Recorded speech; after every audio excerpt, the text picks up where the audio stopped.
Hi, and welcome to Journey Forward with Jory Rose, where you will gain insights, tools, and inspiration to get unstuck and live your best life.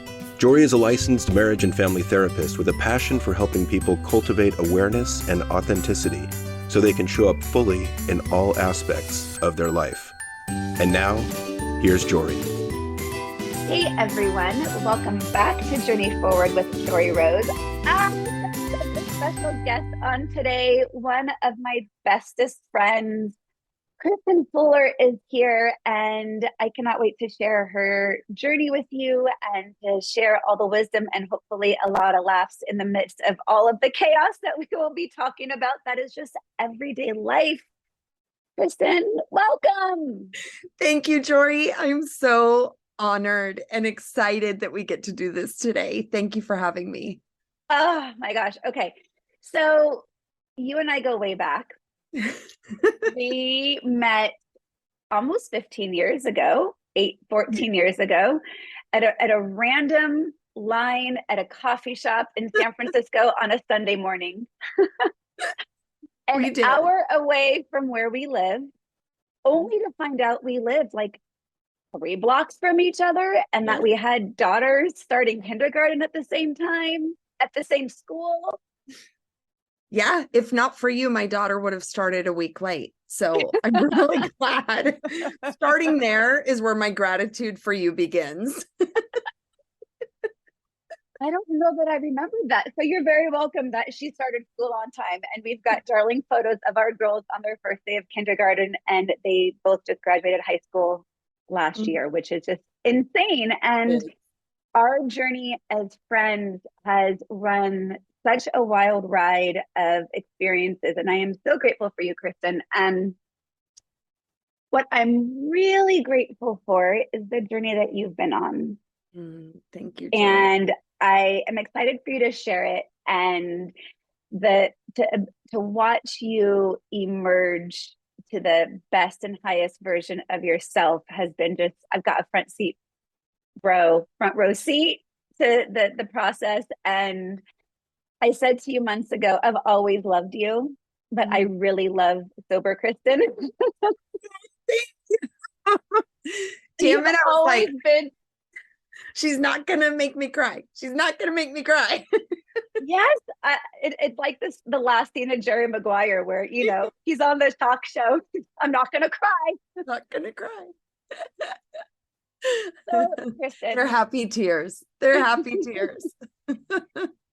So to the extent that you would like, and I know that you are often very open and very vulnerable in the work that you do and in your own podcast, would you please share your journey with our listeners? I would be honored. Yes, thank you.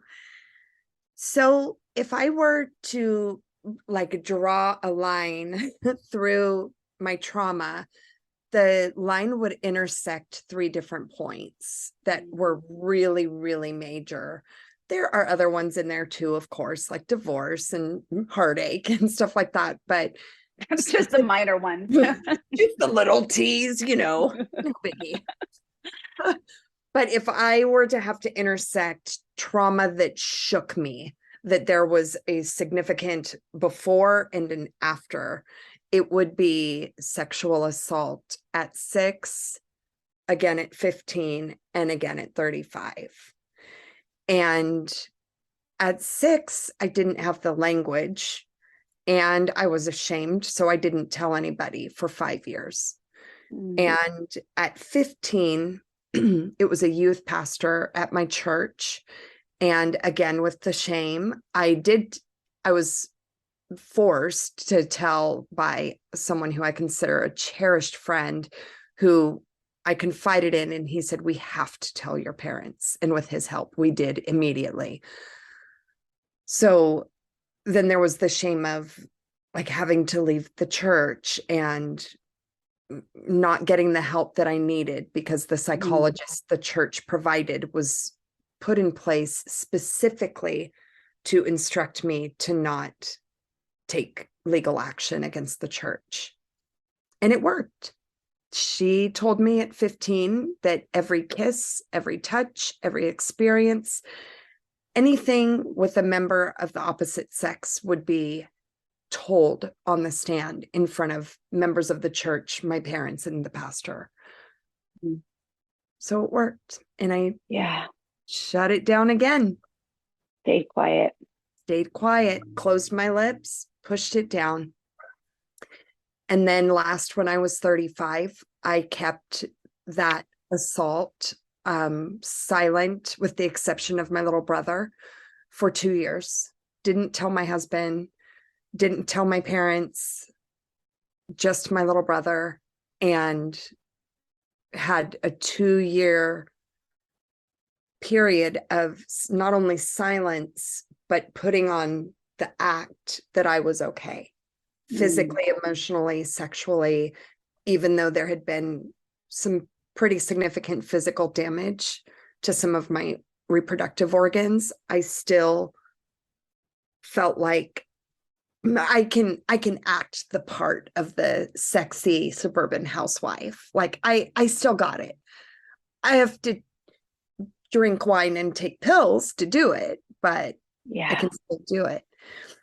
And after a couple of years of that, the house of cards just completely crumbled. And that trauma of consecutively 30 years caught up to me, and more than 30 years caught up to me. And my coping method at the time was alcohol. And there was never enough. There was never enough. So I would sprinkle in stimulants, and I would sprinkle in prescription pills and attention-seeking behavior and reckless behavior. And it's like none of it was enough, because that trauma wound had made a hole so big in my bucket that no matter what I poured into it, it just poured straight out the bottom. Yeah. Thank you so much for so vulnerably sharing. And I hold so much space and compassion for your 6-year-old self and your 15-year-old self and the 35-year-old self. She's here. Aw. And as she just showed me, Kristen just pulled up a picture of her little girl self, which I imagine you can just love on whenever she needs that hug and that self-love and that self-compassion. And I'm hoping right off the bat that your vulnerability in sharing your story gives courage to other survivors of any kind of trauma to give space for their reality in a way that they can look at with self-awareness and self-compassion. And before we go into how you got to the point of where you are today, can you speak a little bit to what were the ways in which your young mind made sense of all of this? Because to have such significant intersections of trauma, we create stories, we create habits, we create narratives, we create identities. And trauma is going to forever leave an imprint on that identity, and yet it's also not permanent. Yeah. I love that whole notion that it leaves like an indentation, but like putting your hand on a sofa, it goes away eventually when you remove your hand. When I was little, the story I told myself was compounded by religious dysfunction, because my parents were hardcore evangelical Christians. I mean, like hardcore. Like we lived, eat, breathed at the church. Parents taught Sunday school. I sang in choir. I played the piano during offering. Like everything revolved around the church when I was little, and God and the Bible. And knowing when I was little, what happened to me was naughty, or I didn't know the word inappropriate, but like naughty or disgusting comes to mind. Wrong. It was wrong. Wrong. But I was wrong too. Like I could have, in my little mind, I could have said no, or I could have asked someone, is this okay? And so I held a lot of shame for that, even little tiny. And Mm. then when I was in 5th grade at church, I was almost 11, so 6 years later, and they had a purity, I don't know what to call it, like a purity day at youth group where all of the girls got their little purity rings. And I felt like such an imposter getting my little ring and making the pledge. There was an actual pledge that I was going to save myself for marriage because I knew that where I had been touched had not been saved for marriage. So that kind of like imposter syndrome, two sides of me, not integrating fully who I am, that started 5, 6, 7, 8 and up. So Wow. almost 40 years. I Yeah. lived more than 40 years. I lived a double life. So That became a really well ingrained habit and mindset and behaviors. yeah. And it set the precedent for, I believe, what kind of was a web that wove through the rest of my life. Like it didn't go, it didn't change no matter how good a relationship was or how loving my parents are. It didn't change the fact that I did not love who I was because I had no idea who I was. And so as you continued to embody a double life, what did that look like as you got older? Again, when I was 15 with the youth pastor, my whole world at that point was still very much involved in the church. And then to have that ripped from me, I started attention-seeking behavior. And then that was kind of yet another progression, for lack of a better word, of now here's Kristen, the I don't know how to describe it, like sexual. I had come into my own by that point. I was very much attention seeking men, and it was a disaster. It was a disaster. And then kind of was able to put on like a brave, pretty face to meet my ex-husband and begin our family. And I honestly imagined that he was Prince Charming and I was Cinderella, and he would save me from my past. And with my children, everything would go away. Because from the time I knew women can have children, so very young, that's all I wanted was to be a mom.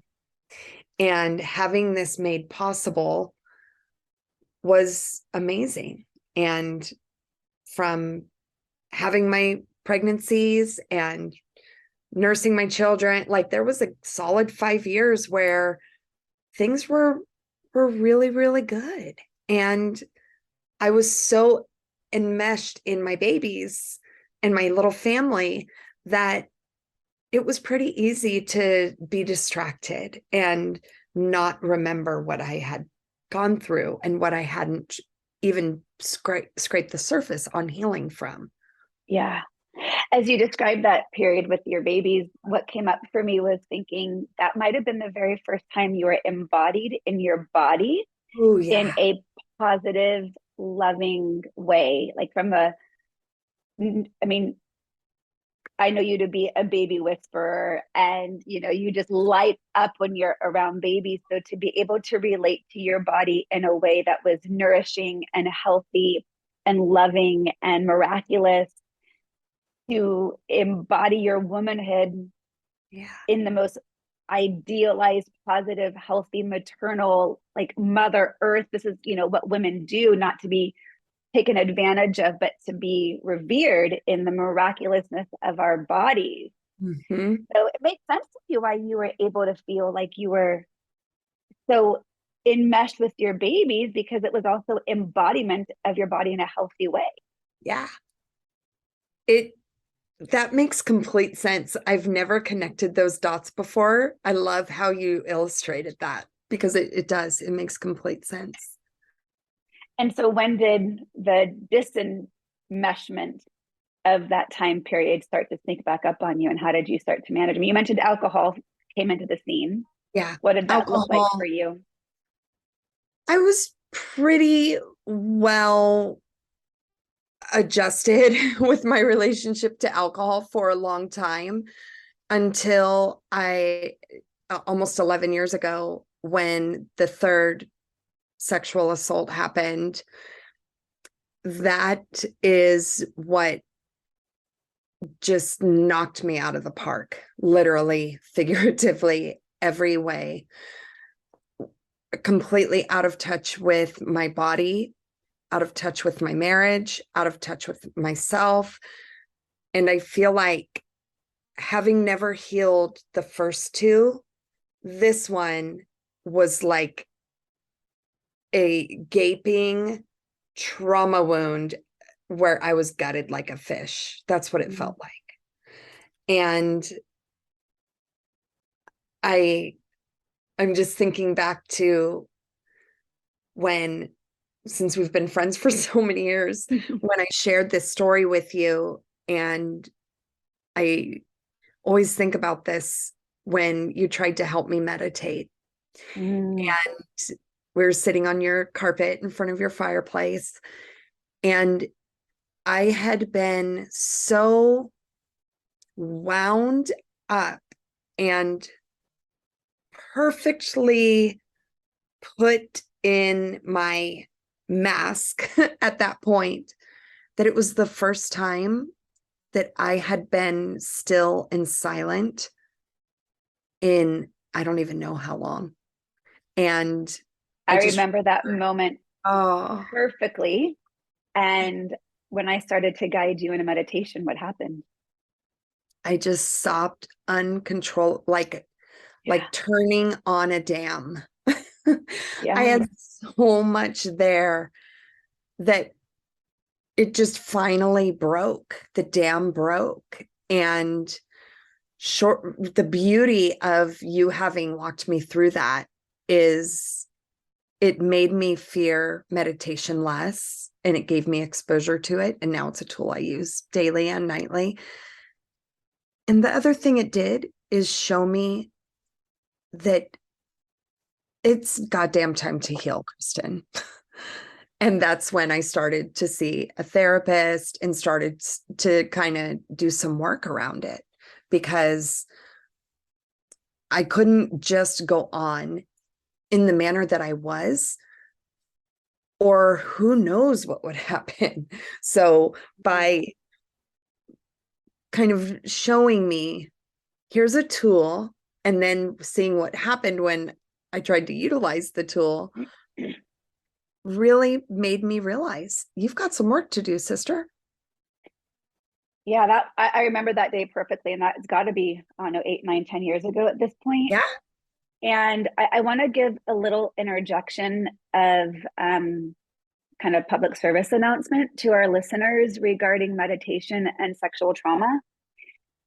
It is often not well advised to enter into a silent breathing meditation in which we're bringing our awareness into our breath and our bodies when there's been physical or sexual abuse.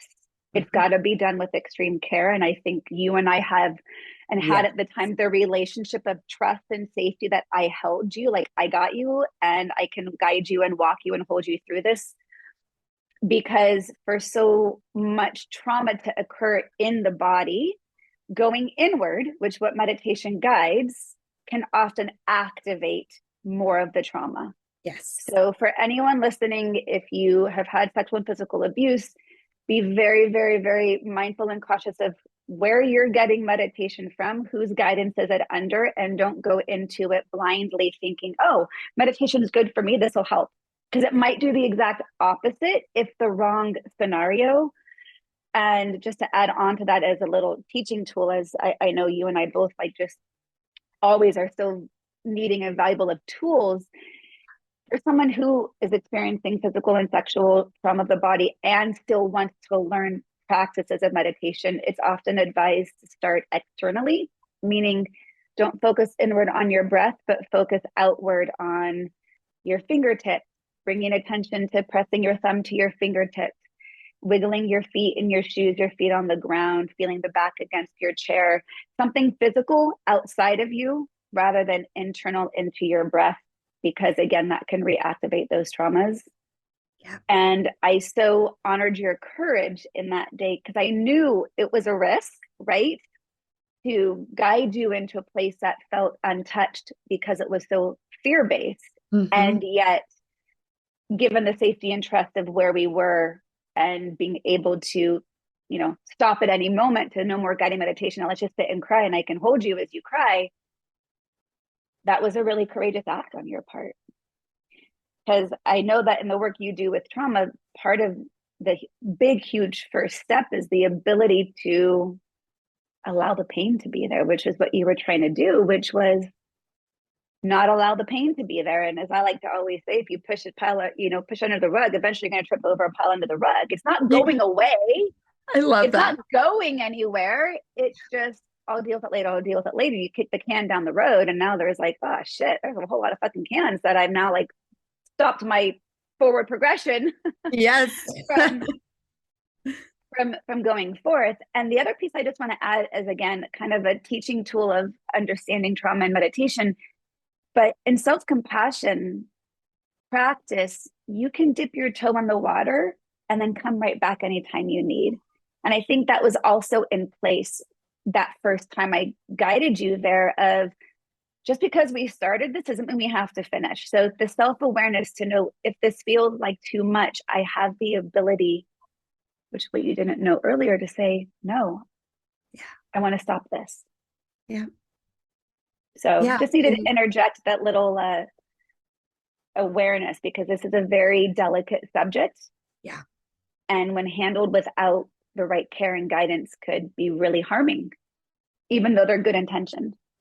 I'm so grateful that you brought that into the conversation, because with the day of TikTok and Instagram, like anybody can pick up any guided meditation and say, I've heard this is really good for me, so I'm going to do it. So now that people have knowledge with your disclaimer and with your tools, I feel like that's so important for listeners to hear. Yeah. Yeah. And once you kind of crack that door open, it's like, oh shit. Okay, there it is. How do I close the door? Close it. So that was, again, a really courageous thing, but it was something inside of you saying, I'm ready now. Yes. To make a shift. I'm ready now. This was such a safe and trusted and loving space to practice this modality. And I now realize I've got a lot of work to do. And it was still very many years of which continuing to numb out of the pain. Yes. So how did you wake up to that? I feel like the years went on so long that I numbed the pain, because from where I was standing, it was pretty effective. I mean, knowing what I know now, I understand the adverse effects it was having on my chemicals and hormones and every body system that I have. However, at the time, alcohol is what allowed me to fall asleep so I could work in the classroom with my kids. Alcohol allowed me to be an extrovert and a flirt and an extremely popular bartender. So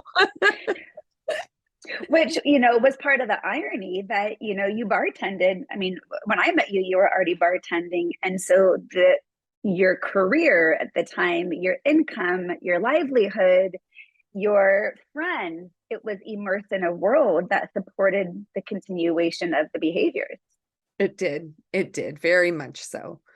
And you obviously weren't just a bartender. I mean, you were an amazing event planner, but alcohol was at the core. All of it. Yeah.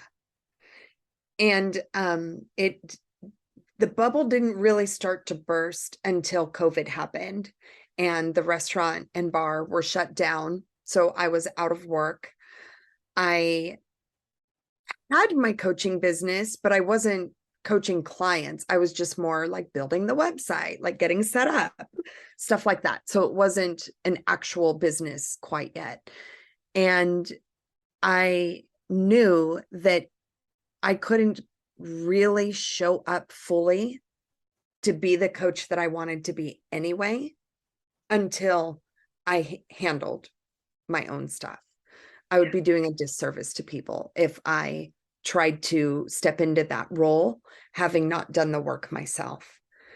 So after about 7 months or so in 2020 of like trying to do the right thing and, maybe tapering back a little bit on the alcohol, September came and it was almost like the perfect storm of several months of homeschooling my kids, not having to drive them anywhere. I could easily drink at home, just out of nowhere. What was on the upper edge of normal, like social drinking, became a full-blown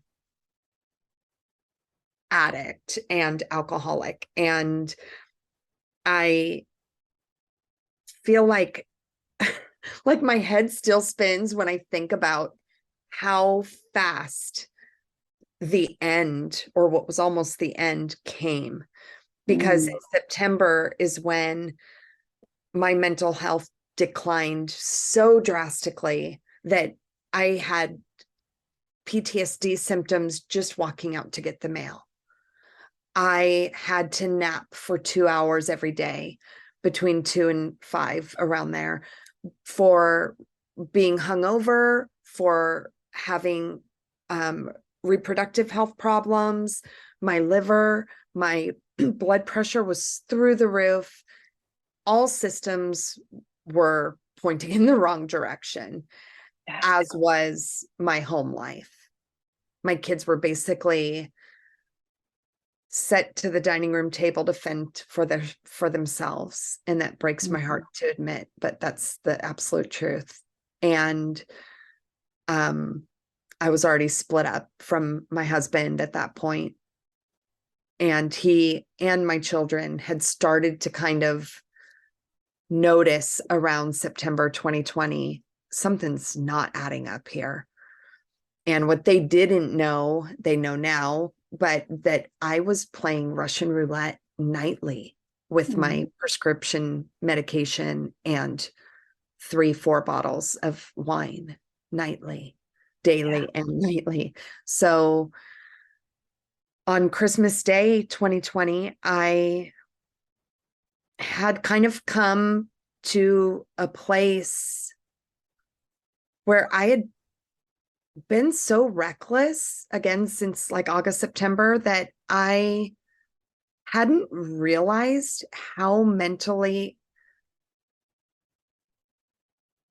I'm going to use the term unfit, because no chemicals were working properly, hormones completely out of whack, everything just was going wrong. And I decided Christmas Day that I was just going to drink the whole day away.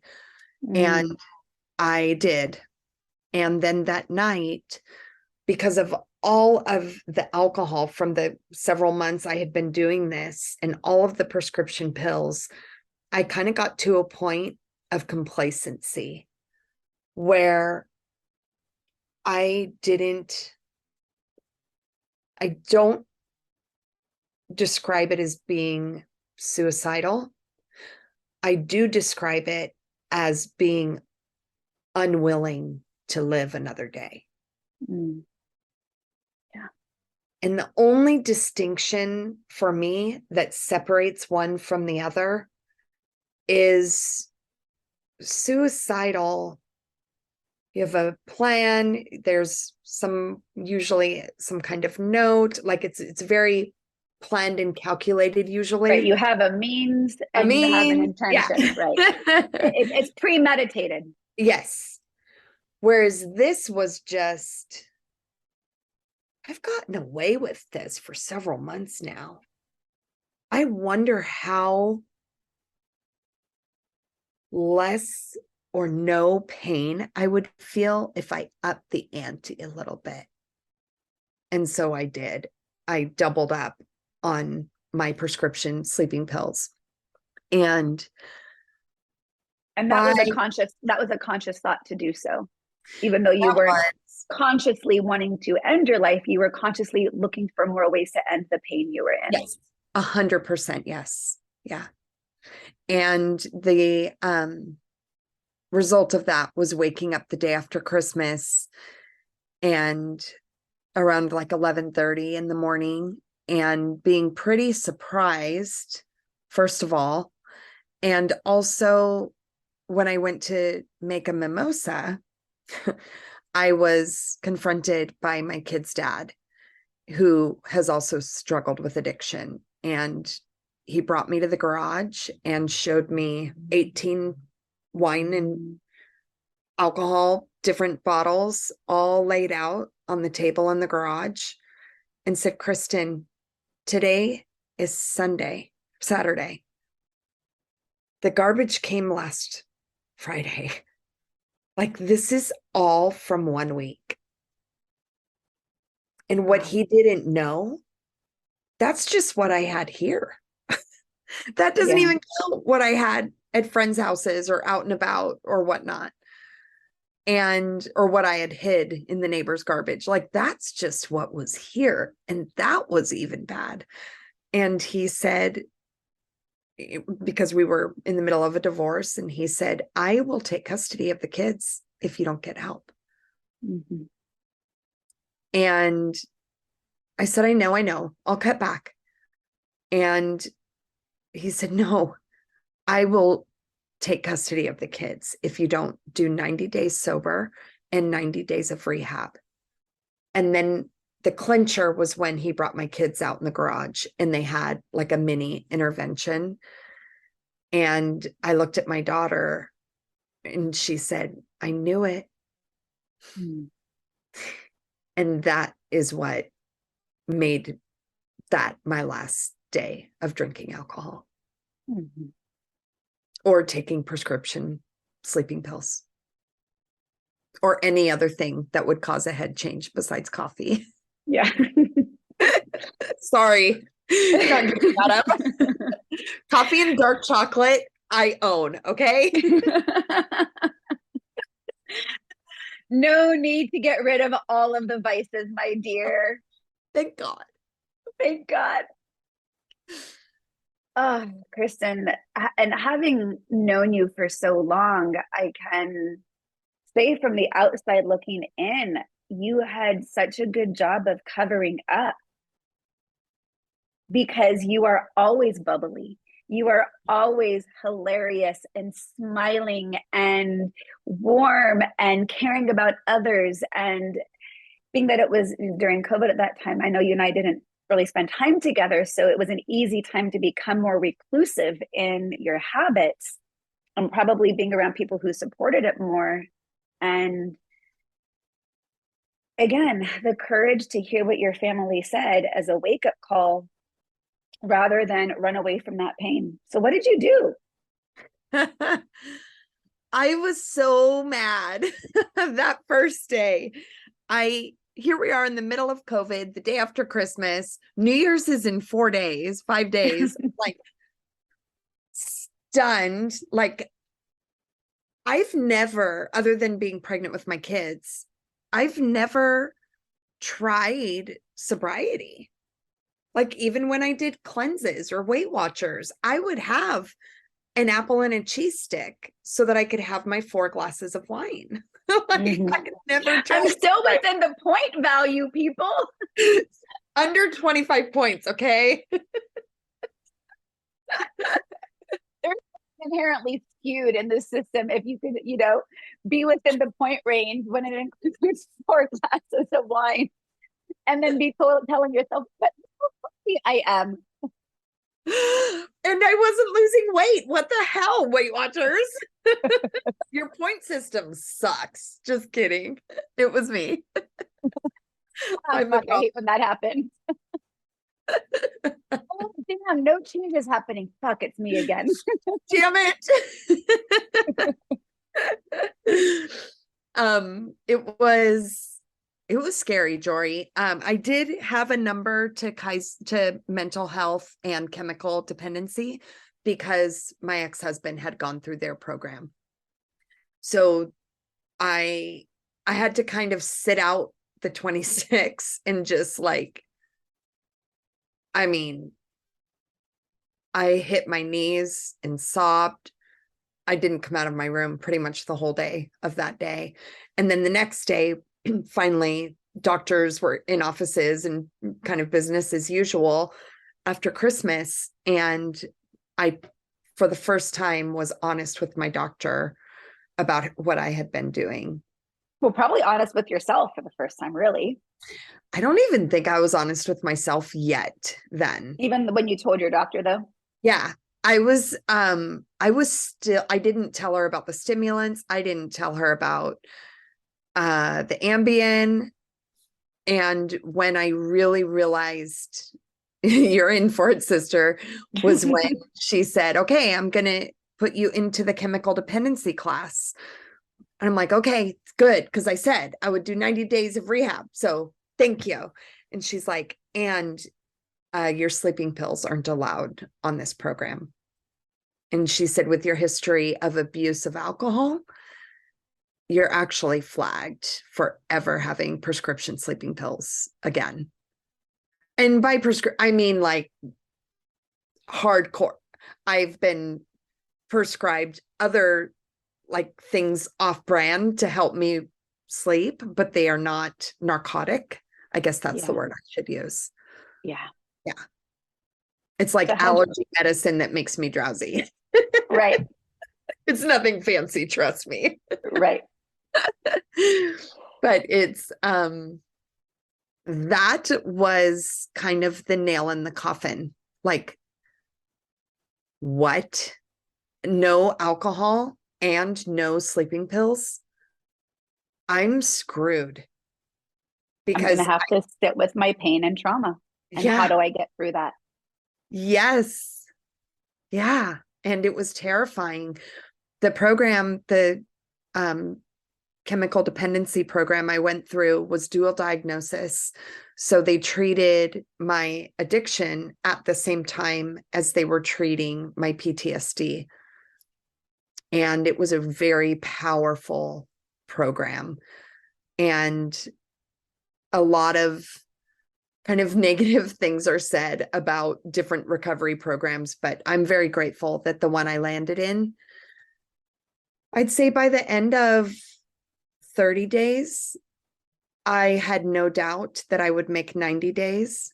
And by the end of 90 days, I had pretty much decided that that part of my life, that chapter closed with my relationship with drugs and alcohol. How did you keep going? Because it's one thing to say it and to decide it. It's another thing to do it. Because again, a lot of the narratives, and you have posted very openly, very publicly from day one on social media, from the outside looking in and also from knowing you to also help keep accountability. Yeah.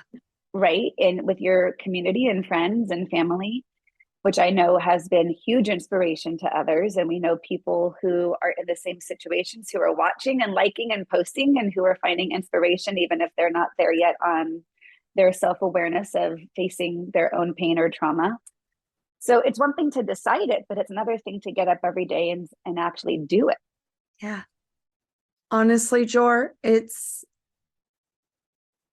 I look back at that September, October, November, December of 2020, and I remember laying on my bed and staring out my window and wondering, what the hell happened? How did I get like this? Or in times of suicidal ideation, Kristen, you've never done this before. What is going on? That isolation and that pain and fear is what keeps me sober today. Mm. Drinking alcohol to cope with trauma and grief and pain because of the fluctuation of your feel-good chemicals and your stress chemicals and everything else. It just disrupts all of your systems, to be quite honest, not to like shame anybody who's drinking, but just to shed light on it. It was numbing me for 20 minutes, half an hour, but it was setting me back days, weeks, months in my dopamine and serotonin production, and shooting up my cortisol, which then shot up my blood pressure and inflammation from the alcohol and everything else. So all of that was pouring gasoline on the fire that was my PTSD and stress and anxiety. And being sober, I still have stress and anxiety. You're still human, grief. damn it. I'm still human. What the hell? And I also have so much joy because, as Brene Brown says, when we numb to cope, we're not just numbing the bad emotions, we're also numbing the good emotions. Which is why I said to you a few months ago, I love sober Kristen, because your fullness of life, it's almost like you're childlike in your joy. I love that. It really is. Your exuberance, it's contagious.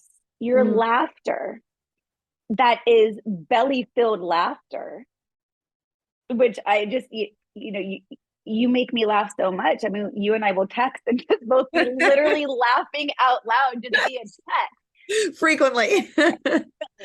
And where people in the room around us would be like, what the hell is going on? And you're just texting someone. But you've allowed yourself to feel. Mm-hmm. It's so joyful to watch and to be around. And now you get to share that with others in the coaching work that you do. Thank you. Yeah, it feels so good to be where I am. And it felt so bad to be where I was that not even the best Russian River Pinot Noir from 2008. That was awfully specific, Kristen. I know. I am a wine girl at heart. I have so much useless information. I wish I could like trade with someone, like take all of my sommelier class stuff and like use it. And then in trade, like give me, I don't know, money. Who cares? And I think that's one of your many books. Let me just like wine dump all of my knowledge so others who want to keep drinking can use my knowledge, and you're going to pay me to buy this book. We're adding it to the Alcoholic list, sommelier.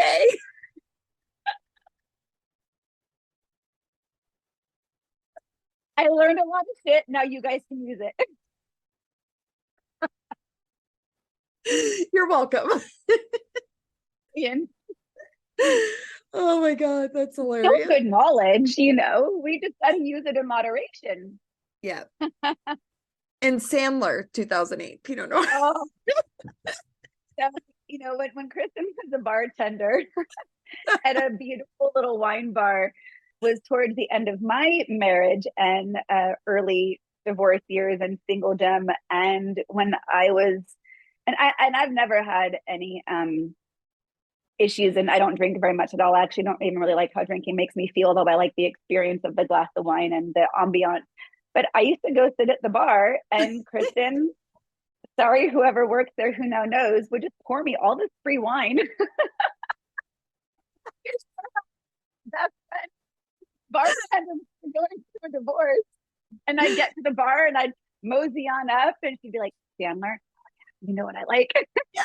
In my defense, I was not the only one pouring wine for you. Oh.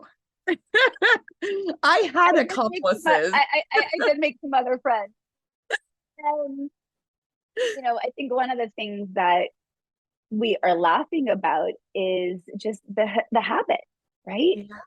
Yeah. But also, and I've seen you post about this even more recently, and something that I really admire about you, and not everyone is capable of doing. So if you are someone who's in sobriety who is not capable of this, no shame, everyone's different. But you are someone who can still be around alcohol. You can order a mocktail without a trigger. You don't need to have the sparkling water. I've been with you and you're like, no, give me the best mocktail you got. I want to feel like I'm living it up, but I don't miss the alcohol. Yeah. You do karaoke. And, Kristen's an amazing singer, made her sing for me at my 40th birthday. And whenever I can get her to sing. Yet, one of the biggest things that I think helps you continue some of the lifestyle that you enjoy is boundaries. And in order to have boundaries, you've got to have self-awareness. Yes. And I'm so proud of you, because I see you daily, especially these days, enacting that self-awareness and enacting that boundaries with so much self-love. So much self-love that when we're in trauma and a PTSD experience, and we're not always thinking about ourselves, right? We're thinking about, what do I have to do to cope? And your self-love is eminent. Thank you. I appreciate you saying that. I feel like the type of recovery I've chosen, and that is part of the framework that I use with my clients, is not rooted in willpower. There's no helpful way to put someone in a playpen. I mean, maybe the first week or so of sobriety, depending on the person, but to set someone in a playpen, they don't get to learn how to make decisions for themselves. Yeah. And in my first 3 months of sobriety, I was in my playpen and I felt like my arm had been cut off. I missed singing. I missed salsa dancing. And keep in mind, a lot of this was closed because of COVID. So there were multiple layers. And when I became more sure-footed in my sobriety, and I learned more about the power of choice and behavior and making decisions based upon who you wish to become, not based upon the injuries and the trauma of your past. That's when I got the power to be able to show up and do the things that I love without the FOMO or missing of alcohol. Right. Well, and it's allowed you to keep living your life. Yeah. But from a healed place. And when you are working on healing that trauma, which is why, as the coach that you've become, I think it would have been really easy for you to stay stuck in a framework of sobriety coaching or addiction recovery, and yet to really expand it into trauma recovery. Because if you're not addressing the trauma, it doesn't matter if you're stopping whatever addiction you're addicted to. That's such a strong point. And when I I don't want to say pivoted my business, pivot. But when I decided, in life, we know, as a friend's reference, but when I decided to layer on with confidence, with feeling ethical with my decision, and signed up for this certification that I'm doing now in trauma and somatics, I learned a quote from Gabor Mate, who's someone I admire greatly. and he's a trauma and addiction expert, I would say. And he said, all addiction may not be rooted in trauma. Most is, but all is rooted in pain. Mm.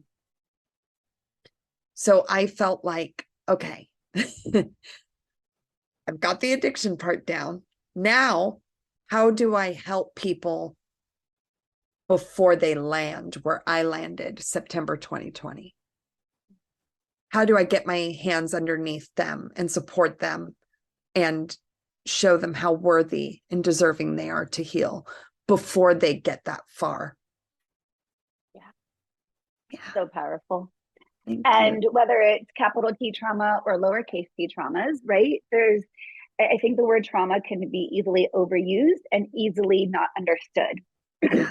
And one of my favorite definitions of trauma is from Dr. Faith Harper, who has like a gazillion degrees and certifications. And but she uses it very simply. It's any dysregulation of the nervous system. Oh, yeah.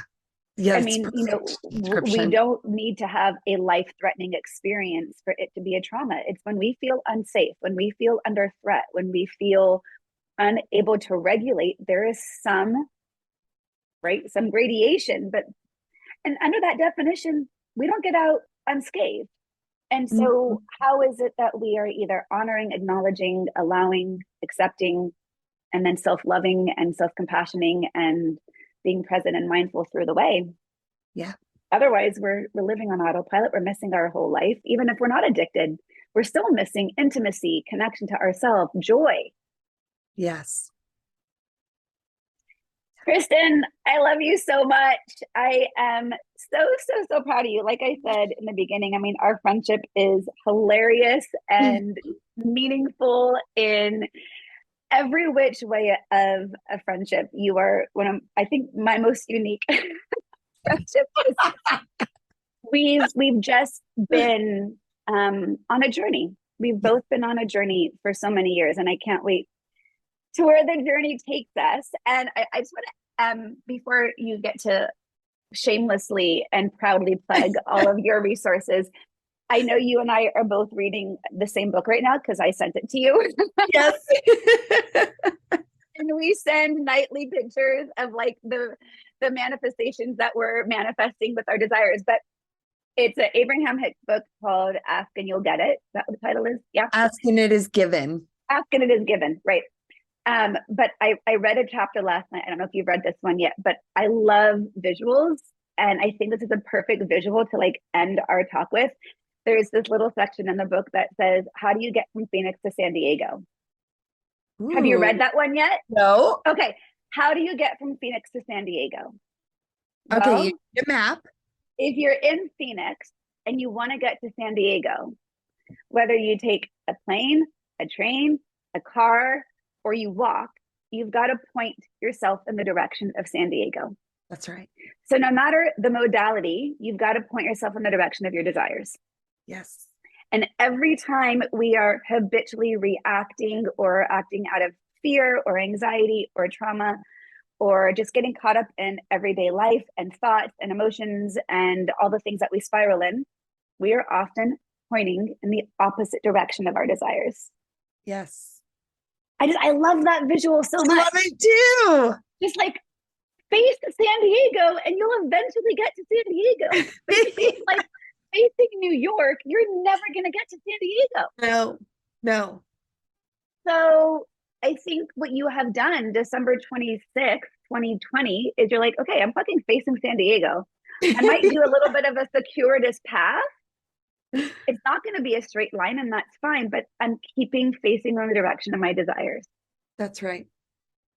And as I got closer and closer, and then last year, especially really embodying this person I always dreamed of being, confident and a leader and someone who shares and is courageous. When I started to become those things, I shocked the hell out of myself, Jor. Yes, I know. I see it. Well, I haven't even mentioned. But she was always in there. She's in there. Yeah. It was just covered in a big mask that you placed consciously and that was unconsciously placed on you. And you haven't even mentioned this huge piece of your physical health.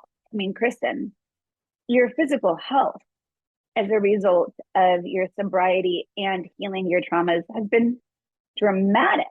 Oh, I feel like I'm healthier than before I had children at 25. I mean, I've lost 52 pounds just from Amazing.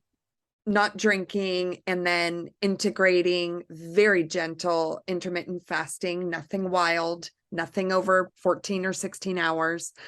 And most importantly, moving, meditation, and walking and hiking. And I'm not talking like 10 miles. I'm talking like 30 minutes a day. Yeah. Like it's very minimal, but it's committed to every single day. And I think that's what makes the big difference. Yeah. It's amazing. Yeah. So where can people find you? What else do you have offering? Go plug all your shit, baby girl, because you have a lot that you are bringing to the world. Thank you, Jory. So my podcast is called Last Call with Kristen. Brilliant. Homage to my bartending years. But it's a recovery-based podcast, and we talk about topics that also have stigma, such as suicide, mental health, sexuality, even abortion we've talked about. So that's on Last Call. Pretty much like everything out on the table. No rules, no shame.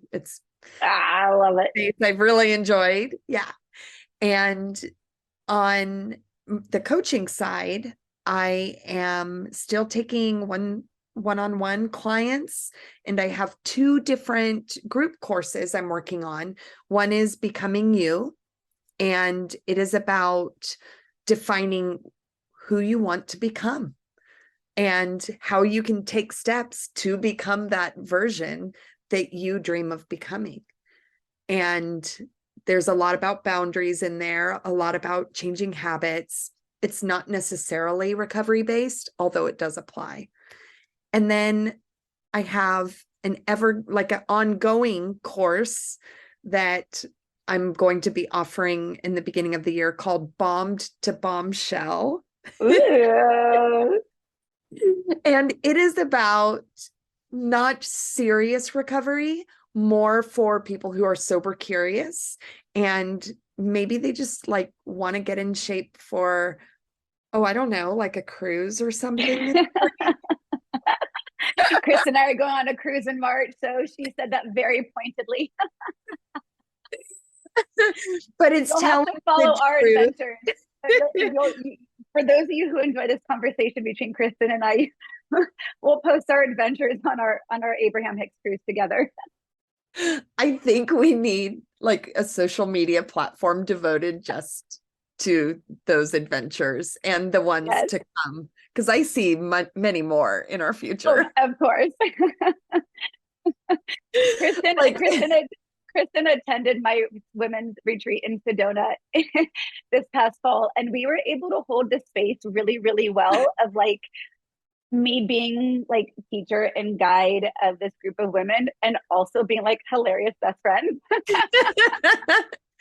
Like we would try not to disrupt anything, and I really made a conscious effort to not be like, Jory's my bestie. Like I tried to hold the place of an attendant of a retreat that Jory was teaching, but there were quite a few times where it was like, oh shit, man, this is too funny. We got to tell them. There they go again. I think I cut you off on your bomb to bombshell.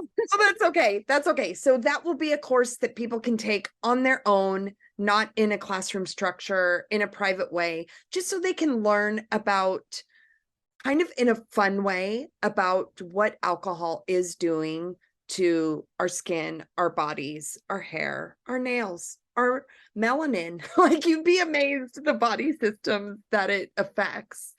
And if someone wants just a really fun course to give them knowledge about possibly changing their relationship with alcohol without it being recovery based. I feel like this is a fun, get curious with me type of course. Well, you always embody fun. And so even when you're teaching, I'm sure that your joy and your exuberance for healing definitely will come through. Thank you, I Joey. love you so much, Thank Kristen. you so much. And I'm so proud of you. And I am just one of your biggest cheerleaders. And thank you for finally being a guest on the podcast. I'm really hopeful that your vulnerability and courage have inspired our Thank you listeners so to much, Joey. whatever it is they need to heal, to just live fully. Yeah. And thank you for being not just one of my best friends, but a mentor and a leader and a lighthouse in my life. Mm-hmm. Oh, thank I you. cherish you. I cherish you. I love you. I love you too. Okay, we're going to go cry now. Everyone be well. And then we're going to laugh our asses off too. That is the truth. Take care and be well, everyone. To continue your journey forward, find Jory Rose on Facebook and Instagram to become part of her growing community.